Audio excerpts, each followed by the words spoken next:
ब्रह्मचर्यपद चिंतामणि करे तस्य तस्य कल्पद्रुमो ग्रहे काम दुख सविदे तस्य यस्य शीलम समुज्ज्वलम कामकुम सुरतरुमणि सब व्रत जीवन सार कामित फलदायक सदा भवदुख भंजनहार तारा गण में उड़ुपति सुरगण में जीव इंद्र वीरती सकल मुखमंडना जय जय ब्रह्मगिरिंद पात्र विना वस्तु न तके पात्रे आत्मिक ज्ञान पात्र थवा एवो सदा ब्रह्मचर्य મતિમાન આત્મા અનાદિનો આત્માને વળગેલા કર્મો અનાદિના એ કર્મોના કારણે મળેલ શરીર અનાદિનું અને એ શરીરના કારણે મળેલ ઇન્દ્રિયો અનાદિની અને ઇન્દ્રિયોમાં એકમાત્ર સ્પર્શેન્દ્રિય અને અનાદિની એક ગતિનો એક પણ ભાવ એવો નહીં કે જેમાં સ્પર્શેન્દ્રિય ન મળી હોય અને સ્પર્શેન્દ્રિયની સૌથી મોટી વિશેષતા એક જ છે એ શરીર વ્યાપી હોય રસનેન્દ્રિય જ્ઞાનેન્દ્રિય ચક્ષુરેન્દ્રિય અને શ્રોતેન્દ્રિય આ તમામ ઇન્દ્રિયો શરીરમાં નિયત સ્થાને જ સ્પર્શેન્દ્રિય તો શરીરમાં સર્વત્ર અને આ જ કારણસર જીવને સૌથી વધુ આકર્ષણ સ્પર્શેન્દ્રિયનું સુખનું અને બ્રહ્મચર્યના મસ્ત પાલનમાં સૌથી બાધક બનતું સુખ સ્પર્શેન્દ્રિયનું જ છે. અલબત્ત બ્રહ્મચર્ય કાંઈ એવું ક્ષુદ્ર પરિબળ નથી કે જે કેવળ સ્પર્શેન્દ્રિય સંયમમાં જ બંધ થઈ જાય.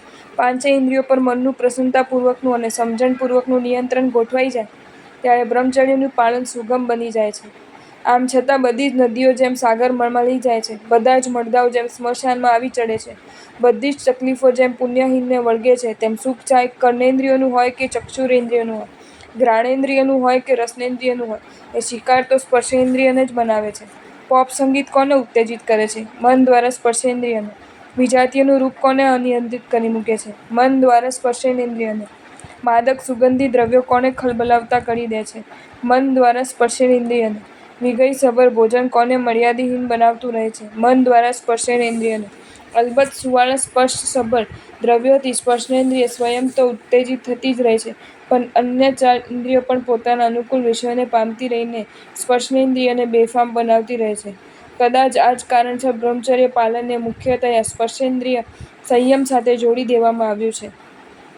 પ્રશ્ન એ છે કે જીવનભર માટે સ્પર્શેન્દ્રિય સંયમ અને એ વિજાતીય શરીર સાથેનો સ્પર્શેન્દ્રિય સંયમ શું શક્ય છે ખરો? આ પ્રશ્નના જવાબમાં જતા પહેલા વાસના તૃપ્તિના 5 વિકલ્પોને એકવાર બરાબર સમજી લઈએ.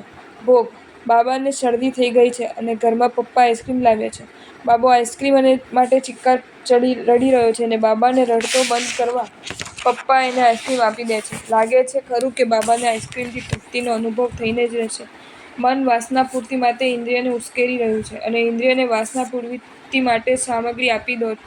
લાગે કે ખરું કે ભોગના આ રાસ્તે વાસના તૃપ્તિ થઈને જ રહેશે. દમન: આઈસ્ક્રીમ માંગી રહેલ બાબાને પપ્પાએ એક લાફો લગાવી દીધો અને ભયના માર્યા બાબાએ આઈસ્ક્રીમ માંગવાનું બંધ કરી દીધું. લાગે છે ખરું કે બાબાની આ માંગ કાયમ માટે બંધ જ રહેશે.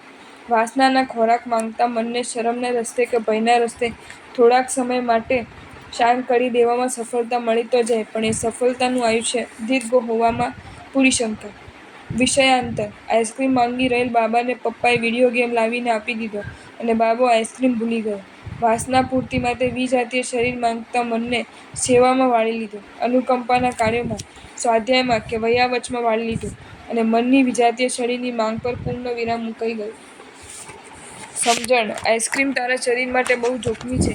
જો તું પેટમાં પધરાવી જ દઈશ તો શક્ય છે તારું શરીર તાવગ્રસ્ત પણ બની જાય, તારા ફેફસાં કફગ્રસ્ત પણ થઈ જાય. પપ્પાની આ સમજાવટ કામ કરી ગઈ અને બાબાએ આઈસ્ક્રીમ ખાવાનો વિચાર માંડી વળ્યો. વાસનાની પરાધીનતા આ લોક માટે તો વિષાદનું કારણ બની શકે છે, પણ આત્મા માટે તો આ લોકમાં અને પરલોકમાં પણ અહિતકારી બની શકે છે. વળી આગ જો લાકડાથી તૃપ્ત થાય, સાગર જો નદીઓથી તૃપ્ત થાય, સ્મશાન જો મળદાઓથી તૃપ્ત થાય, તો મન વાસનાના સાધનોથી, સામગ્રીથી અને સંબંધોથી તૃપ્ત થાય.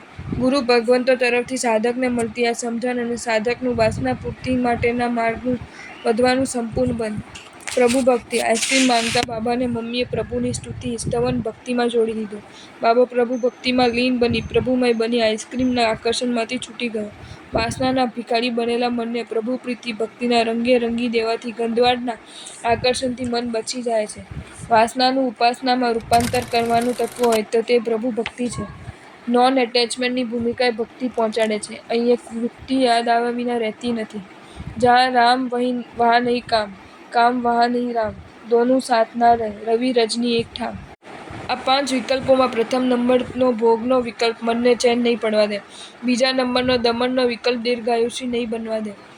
ત્રીજો નંબરનો વિષયાંતરનો વિકલ્પ સુગમ, સશક્ત અને સફળ બની રહેશે, જ્યારે ચોથા નંબરનો સમજણનો વિકલ્પ 100% કારગર તો નિવડે છે જ, પણ એ વિકલ્પ ભારે દુર્ગમ છે. જ્યારે પાંચમા નંબરનો ભગવત ભક્તિનો વિકલ્પ અતિ સુગમ, અતિ સલામત અને કાયમી સફળતા આપનારો અને આત્માને સરસતા બક્ષનારો બની રહેશે. એમાં કઈ જ શંકાને સ્થાન નથી. બાકી એક વાત તો નિશ્ચિત કે જેને પણ તલેટી પરથી શિખર તરફ જવું છે, એને તલેટી પર મળતા સુખ સગવડ અને સથવારા છોડતા જ જવું પડે છે. તલેટી પર પાવભાજીનું સુખ છે, આરામથી બેસવાની સગવડ છે અને રમેશ, નરેશ, છગન, મગન વગેરેના સથવારા છે. પણ તમે જો છેક શિખરે પહોંચવા માંગો છો તો તમારે સુખ સગવડ અને સથવારા ત્રણેયને ગૌણ બનાવવાની મર્દાનગી દાખવવી જ પડશે. વિષય સેવનનું સુખ એ તલેટીનું સુખ છે. એ સુખ કૂતરાને અને ગધેડાને સુલભ છે, બકરાને અને પાડાને સુલભ છે, તો ખૂનીને અને વ્યભિચારીને સુલભ છે. એ જ સુખમાં આપણે આલોટતા રહેવું હોય અને જિંદગી પૂરી કરી દેવી હોય તોય આપણે સ્વતંત્ર છીએ. અને એ સુખ ઉપરથી ઉઠીને આપણે જો વિષય સેવનના સંયમના અને વિષય સેવનના ત્યાગના સુખને અનુભવવા માંગીએ છીએ તો એમાંય આપણે સ્વતંત્ર છીએ. જે પ્રશ્ન છે તે આ છે કે આપણે બ્રહ્મચર્ય અને આત્મરમણતાના સુખને અનુભવવા શું ચૂકવવા તૈયાર છીએ? વીંટી હજારમાં કદાચ મળી જાય, પણ હીરાજડિત નેકલેસ મેળવવા તો કદાચ 10 લાખ ચૂકવવા પડે. વિષયના સુખ તો મામૂલી પુણ્ય ચૂકવવાથી મળી જાય છે, પણ સ્વરૂપ રમણતાના સુખને, બ્રહ્મચર્યના સુખને અનુભવવા તો પ્રચંડતમ સત્વ ફોરવવું પડે છે. આ સંદર્ભમાં એટલું જ કહીશ કે અમેરિકા જઈને ત્યાંથી એ સાબુ તો ન જ ખરીદી લેવાય કે જે સાબુ ભારતના ગામડાની ગળીમાં પણ મળતો હોય. બસ એ જ ન્યાય ઉત્તમ એવા માનવભવમાં એ જ સુખો પાછળ તો જીવનના શ્વાસોશ્વાસ ન જ ખર્ચી નખાય કે જે સુખો માનવભવ પામેલા ગુંડાનેય સુલભ હોય, દેવભવ પામેલા ભૂતનેય સુલભ હોય અને તિર્યંચ ભવ પામેલા ઠુક્કરનેય સુલભ હોય. વંદનીય બ્રહ્મરથ, અમારા તને અનંત નમસ્કાર છે. પ્રશ્ન: બ્રહ્મ અબ્રહ્મને જ્યારે સ્પર્શેન્દ્રિય કેન્દ્રિત બનાવી દેવામાં આવ્યું છે, ત્યારે જાણવું તો એ છે કે શું કે ભોજન અને પાણીની જેમ વાસના પણ પ્રાકૃતિક જ છે? ઉત્તર: જેના સેવન વિના તમે જીવી જ ન શકો એને પ્રાકૃતિક કહેવાય. કબૂલ, પાણી વિના તમે કદાચ એકાદ મહિનો ખેંચી કાઢો, પણ ત્યારબાદ તો તમારે પાણીના શરણ જવું જ પડે. ભોજન વિના તમે 100, 150, 180 દિવસ ખેંચી કાઢો, પણ ત્યારે બાદ તો ભોજનના શરણે તમારે જવું જ પડે છે. પણ વાસનાની ભૂખ કાંઈ એવી નથી કે જેને તમે ન શમાવો તો તમારું રામ બોલાય ભાઈ રામ જ થઈ જાય. વિષયાંતરના કે સમજણના વિકલ્પના સાહારે તમે આખી જિંદગી પૂરી પ્રસન્નતા સાથે વાસનાના શરણે ગયા વિના ખેંચી શકો. સ્પષ્ટ શબ્દોમાં જણાવું તો મનની ભૂખને શરીરના માધ્યમે શમાવવાના પ્રયાસો એનું નામ વાસના. શરીરની જાળીમ પણ ભોજનની ભૂખને મામૂલી બનાવી શકાય છે. ભોજનના માધ્યમે પણ મનની વાસનાની મામૂલી પણ ભૂખ જાળીમ બની રહે છે. વાસના તૃપ્તિના સાધનના અને સામગ્રીના માધ્યમે. નક્કી આપણે કરવાનું છે. વાસનાની ભૂખ શમાવવા વિષયો પાછળ ભટકતા રહેવું છે કે પછી વાસનાની ભૂખના અતૃપ્ત રહેવાના સ્વભાવને જાણી લઈને એની ઉપેક્ષા કરતા રહેવું છે. પથ્યા તર્જ સકલાર્થ વિષયાંતર સજ્જજ્ઞાને સ્પર્શેન્દ્રિયસ્ય સંયમ પ્રાપ્યતે સ્વાત્મ્ય શ્રિયેણ નૌમિ બ્રહ્માવતં વરમ. ભૂંડી વિષયની વાસનાએ ભવ ભવે રખડ્યો છું. સુખ પામવા ઇન્દ્રિયોનો ગુલામ થઈ ભટક્યો છું. ઇન્દ્રિયોને ઓળંગતા આનંદનો આસ્વાદ દો. હે બ્રહ્મચર્ય પછી તમે અરિહંત પદ આહાદ દો. જો તમને આ વિડીયો ગમ્યો હોય તો આ વિડીયોને લાઈક કરો અને શેર કરો અને આવા જ નવા વિડીયો જોવા માટે જૈન ફેક્ટ્સ એન્ડ સ્ટોરીઝની ચેનલને સબસ્ક્રાઈબ કરો. ધન્યવાદ.